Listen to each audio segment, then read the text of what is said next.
De dar cuenta de la violencia en la zona de Ercilla sin dar cuenta de lo que fue el arribo de los colonos a esa zona. Arribo que no fue con Cristóbal Colón, estamos hablando de hace 3 generaciones solamente. No se puede hablar tampoco de la violencia en Ercilla sin dar cuenta de los índices socioeconómicos en los cuales viven las comunidades. Ercilla yo lo he catalogado como el tercer mundo mapuche. Tampoco se puede hablar de la violencia tan fácilmente sin dar cuenta de grupos armados, grupos paramilitares que operan en la zona y que han sido denunciados por parte de las comunidades.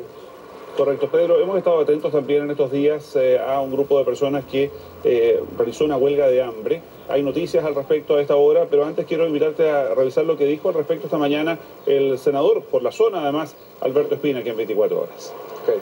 Estas personas a quienes se llama presos políticos son delincuentes comunes, porque en primer lugar asesinaron a un parcelero y los otros que están presos lo están por haber atentado brutalmente e intentar asesinar a pequeños trabajadores forestales y además intentar asesinar a carabineros. Aquí hay pequeños parceleros, agricultores, que han dedicado su vida a trabajar y generar empleo, que por un grupo muy violento, minoritario, pero muy violento, han tenido que sufrir situaciones horrorosas.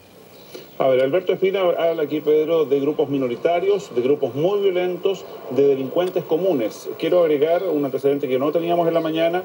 Este mediodía, o pasado este mediodía, la Corte Suprema ha anulado parte del juicio que condenó a 12 años, ¿no?, a un grupo de mapuches que se encontraba en huelga de hambre. Se trata de este juicio que data del 13 de agosto contra los comuneros mapuches Daniel Levinao Montoya y Paulino Levipán Collán. La decisión de la segunda sala penal fue unánime, tras lo cual el juez Milton Juica anunció que la sentencia quedaba inválida. Esta acusación se debe por el homicidio frustrado, ¿no?, contra el general de Carabineros Iván Vesvalinovich, y de esta forma a Levinao se le va a hacer un nuevo juicio, mientras que a Levipán se le mantienen los 3 años por maltrato de obra a Carabineros, además de la pena remitida y los 541 días por porte ilegal de armas. ¿Qué te parecen las declaraciones del senador Espina y la resolución de la Corte Suprema hace algunos instantes?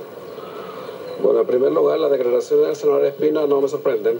Creo que él ha mantenido una línea bastante consecuente de criminalizar y de acusar a los mapuches de no solamente de ser delincuentes.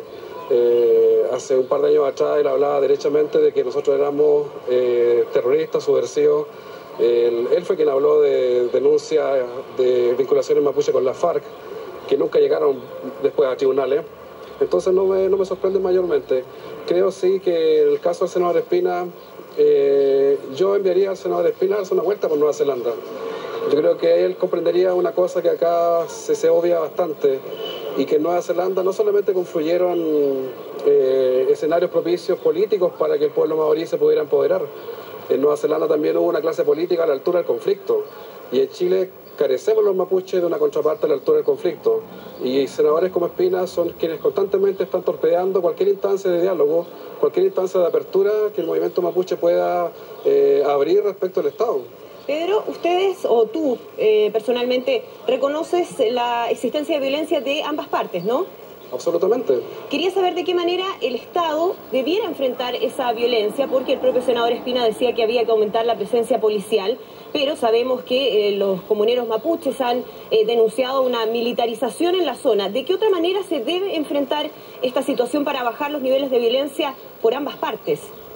Bueno, yo hace pocas semanas atrás planteé una columna en Revista ¿Qué pasa?, que el conflicto estaba en una ingobernabilidad absoluta. La gobernabilidad del conflicto pasa por el Estado y pasa por la autoridad de gobierno.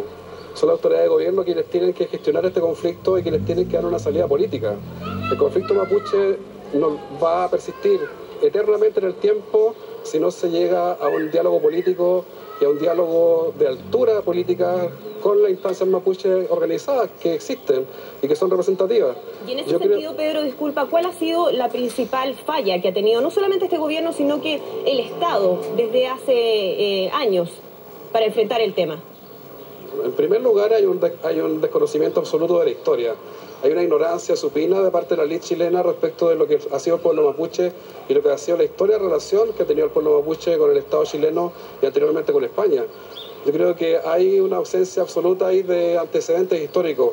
El pueblo mapuche, esto que voy a decir, ojo con esto, el pueblo mapuche es un pueblo que tiene una cultura de diálogo y una cultura de diplomacia política bastante elevada.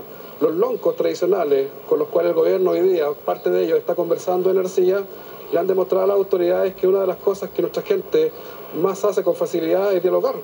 Yo creo que esa oportunidad el Estado y las distintas administraciones de gobierno se la han forreado históricamente. Pedro, y lo planteaba anoche también informe